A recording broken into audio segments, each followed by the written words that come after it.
Hello and welcome to Liam's Lyceum. I'm your host Liam, aka Himbar, and today I'm having another weekly update for you.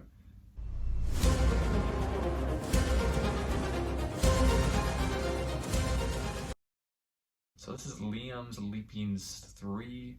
This is for the date of July 23rd, 2022.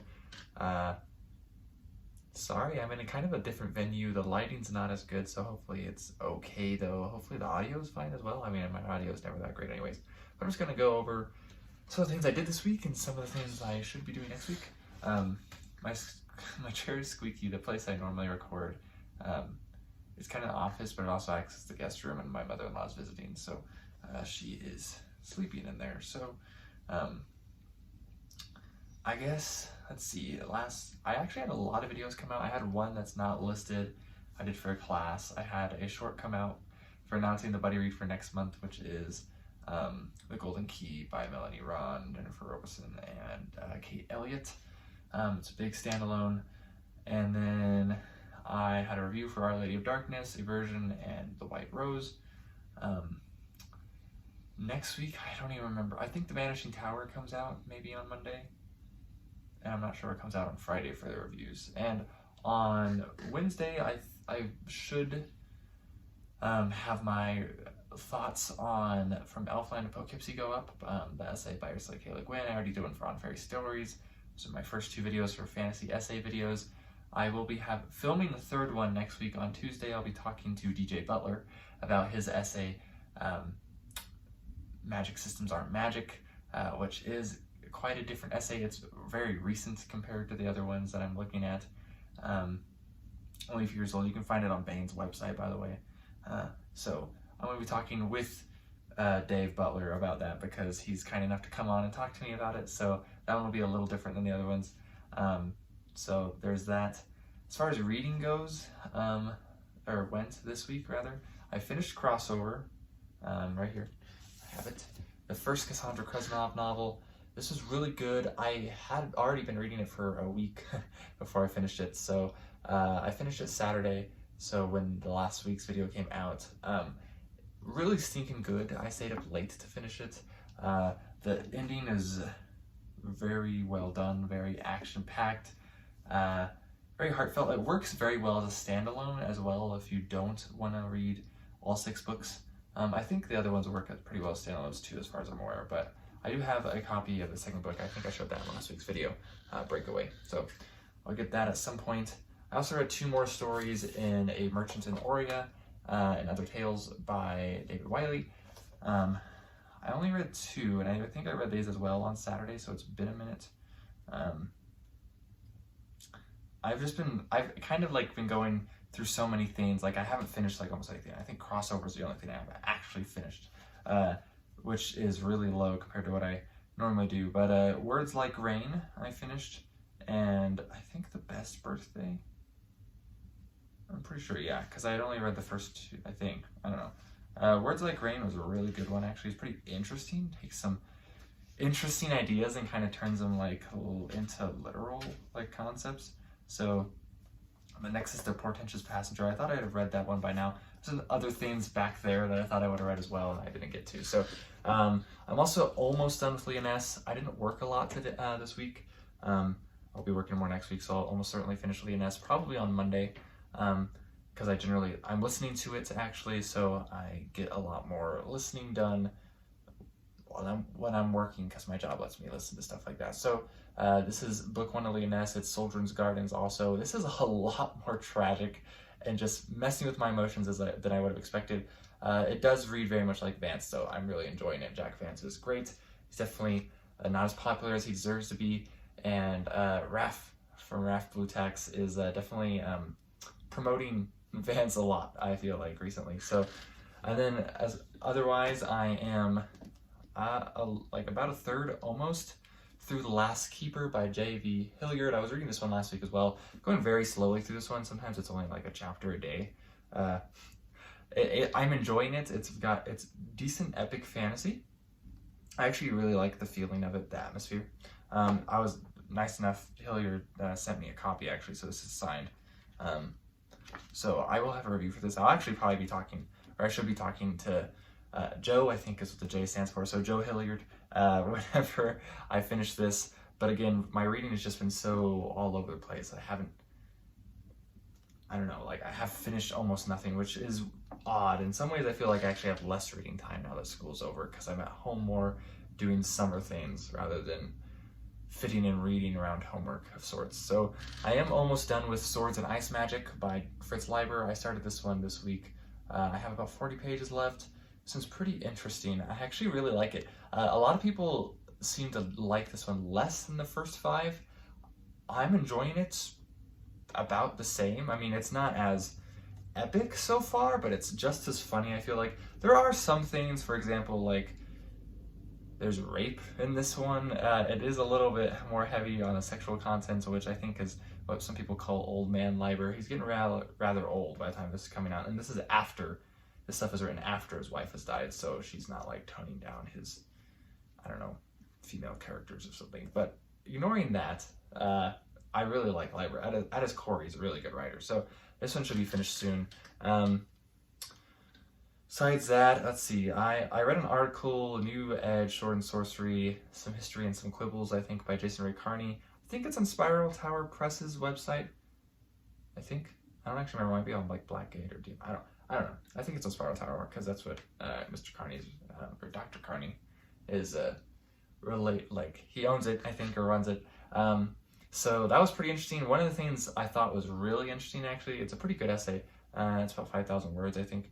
Was he calls, if I'm remembering correctly, people like H.P. Lovecraft, Clark Ashton Smith, and Robert E. Howard, he calls their works folk art, which I thought was a really interesting way of looking at it, and I don't think he's wrong. I think a lot of times in Western civilization, at least in America, since our country is pretty young in some accounts, and so our culture is not present in a lot of ways. It is, but like that, I think there's some ways that kind of like a missing identity for some Americans, or our identity is like pop idols or something ridiculous like that, or in sports or whatever. Personally, I don't like any of that stuff, but that's just me. So it's interesting to look at something like this and be like, yeah, this is folk art. I think that's what he was saying. It's just an offhand comment he made, and I was like, wow, I can't believe he said that. And then relatedly, I have been reading Flame and Crimson, A History of Sword and Sorcery by, was this Brian Murphy? Yeah, Brian Murphy. So I started this one a while ago, but so I just started reading more. I'm on the chapter now about weird tales, so like contemporaries of Robert E. Howard. The last chapter had a lot of stuff I didn't know about. The chapter before that had some stuff I didn't know about either. It's very good, especially if you like fantasy. But in chapter 1, it really defines sword and sorcery, which I think, well, it's something I can appreciate since a lot of people don't even know what sword and sorcery is. But if you like history books and you like fantasy, this one is pretty darn good. So I have read parts of it, other parts before, but now I'm just going through it like chronologically. So it is pretty interesting. So Flame and Crimson, pretty good. That's basically the reading for this week. Now I was going to go over really quickly the books I got.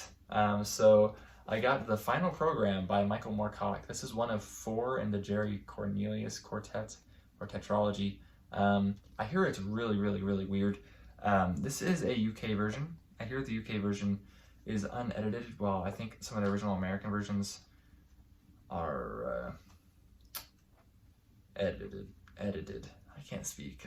So I hear it's really trippy. I mean, I don't use that word lightly, by the way. I don't mean to say that it's weird and I don't understand it. I just hear, look, I just flipped to a random page. 149 is literally all just ha, ha, ha, ha, ha, the whole page. And it starts on page 148 as well. But it doesn't go on to page 150. So really odd stuff as far as I'm aware. I believe it involves like the main character fusing himself with some woman, so he's like a hermaphrodite, or I really don't know what's going on. I haven't read it yet. I'll read it at some point after I finish Stormbringer. I'll probably read Dances in Time before I read this, but Moorcock, yeah. Odd guy, right? So I'm going to read more of his stuff though. So I also bought a decent amount of Liber again. So I got The Mind Spider and Other Stories. Pretty cool cover, I think. And it's Liber. There is actually a story in here that's in Time Troopers, edited by Bane, that came out recently. edited by Rockio and I think Hank Davis, I think. So that story, that's by Liber, that's actually in this collection, this older collection. So I think it's a lot of the stuff that like deals with the big time novel, which I haven't read yet. Do plan on reading that one soon. I also got another collection of Ships to the Stars. I believe this one must mostly be science fiction. I don't really know. It is a book in which you will discover Elvin, the last of the wild ones, who carried his entire race in a locket, all the creatures and races from every wind, parading silently across an infinite desert, and Helen, the girl who was too perfect to be human and wasn't. That's what the back says, so it sounds pretty interesting. So you can have another one that has an interesting back. Sorry, my phone did something weird. Is A Spectre is Haunting Texas. Someone said he wasn't sober or something when he wrote it. I think they were joking, but it might have been the case. And this one came out in '69, I think. So it says, Greater Texas, no more USA, just the giant hormone-fed Texans and the dwarf slaves they call Mexas, versus Scully Christopher Crocodile Cruz, actor, orator, ladies' man, a free-fall phenomenon, a 97-pound weakling from the sack circling the moon, just a man to stir up the Mexas. So he has to wear like some bodysuit, like because his skeleton's too weak for like Earth's gravity. It sounds really absurd, honestly. Looking forward to that though. I like Liber. Speaking of liking Liber, I got Rhyme Isle, which is actually the last two stories in this. The Frost Monstream, which was awesome by the way, and Rhyme Isle make up this novel, which came out the same year actually. These are rather limited though. I think there's about 2,500 copies. They are illustrated. A couple of them, not very many, were signed. I think it says in here. This one's not signed, by the way. But it does have some art. This piece of art looks very much like a Bocalane and Corbel brooch piece of art that I've seen for Blood Follows, actually. I wonder if that was on purpose. It just reminded me that as I looked at it. So, yeah.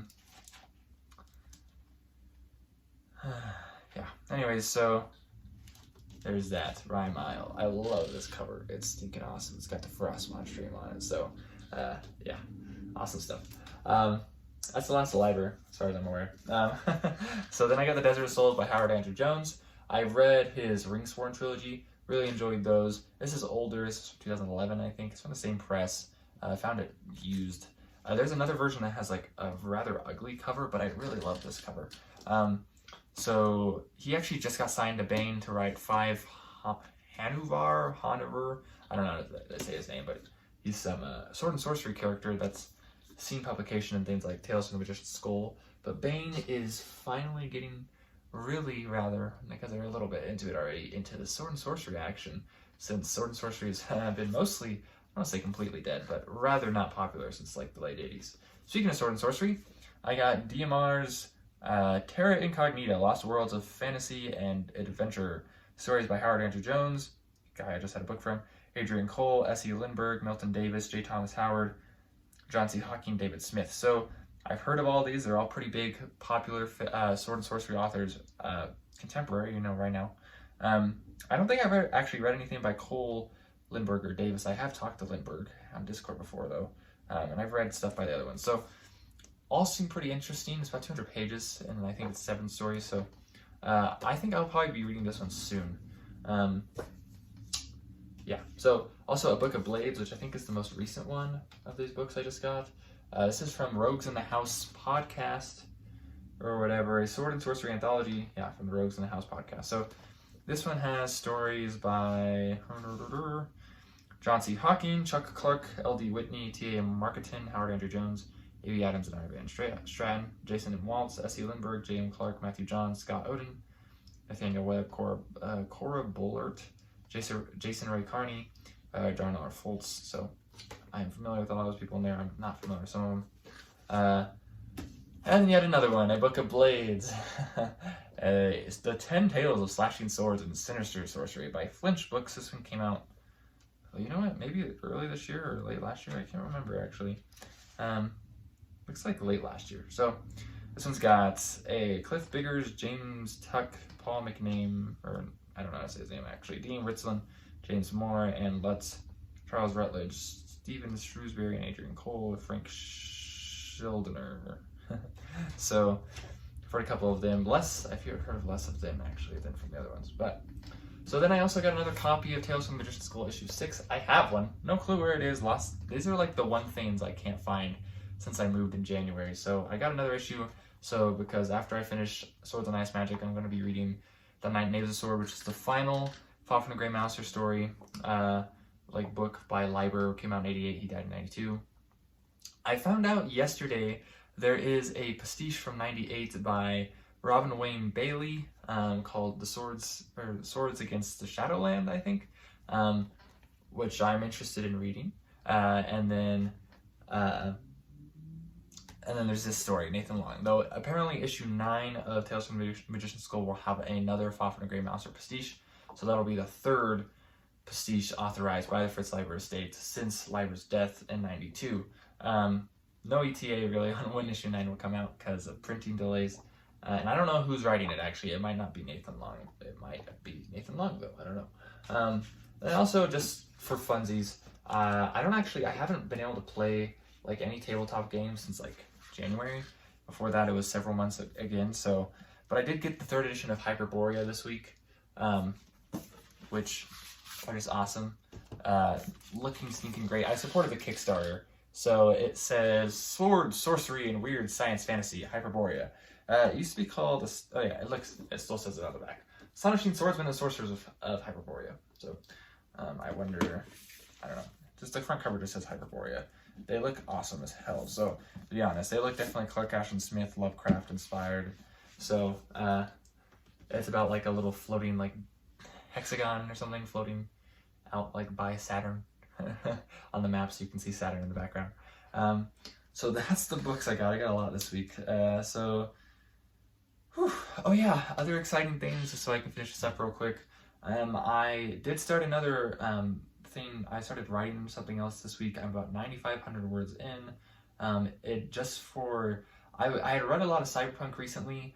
I realized cyberpunk kind of has some similarities with sword and sorcery in some aspects, and so I decided that I was going to do like my own like Ghost in the Shell, like but sword and sorcery thing.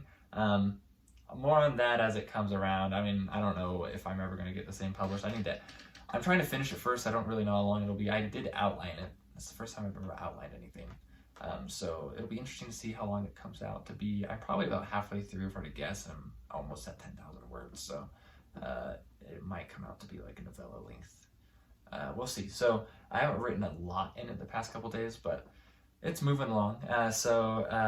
Fun sword and sorcery. I love writing sword and sorcery, if anything. So, and then on the 29th, I now have a date finally. On the 29th, my story on Wingraph's website should finally go up. This will be my first published short story. It's really short. It's like 600 words. It's flash fiction. That's what they publish on their website. Wingraph.com, of course.